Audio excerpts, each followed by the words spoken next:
So there are countless, you know, sunscreen choices lining store shelves. It's certainly hard to choose because all of them claim to protect your family from the sun. How do you make sure you're not getting burned by a bad choice, though? Dermatologist Dr. Sherry Ingraham has got you covered, so to speak. Good morning to you. And it's important to note that even with cloud cover, we still need sunscreen. And I think a lot of times people, it's easy to forget about that. That's something I stress every day. Studies show that 80% of UV rays will still penetrate through the haze. And those are the times when people come back from the beach really burned because they go, oh, it's overcast, I don't need any sunscreen. And it's really that daily cumulative damage on sunny days and cloudy days that gets us over a lifetime. So where do we start? I mean, the number, the SPF, and there's, at least the layperson in me says there's a kind of a law of diminishing returns. A bigger number doesn't always necessarily mean big stuff. Good point. So SPF 30 or higher is the magic number. The American Academy of Dermatology says SPF 30 or higher, broad spectrum, which means UVA, ultraviolet A, and ultraviolet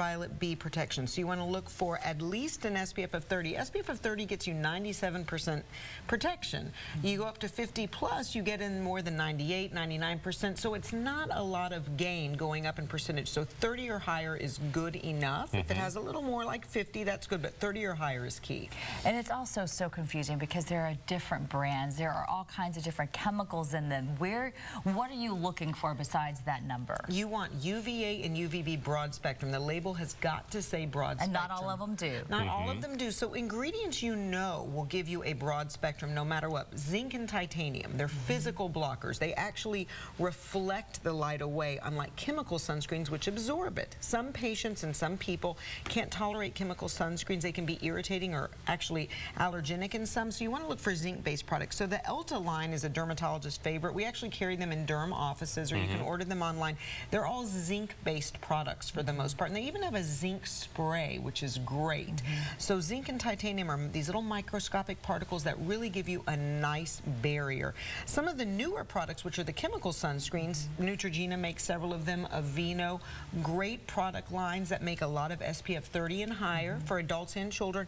And then one of my favorite is from Europe, which is this Helios from La Roche-Posay. And the neat thing about this product is you are paying for not only sunscreen, but some antioxidants in the sunscreen. So the sun basically is bombarding us with rays that cause damage through creating these free radicals in the skin. And so the sunscreen blocks these rays and puts them back out there, but there's still a little bit of damage being incurred and some little nicks being made in our DNA. And this has ingredients that are antioxidants that sop up those little free radicals, which I always say are like ping pong balls in your skin.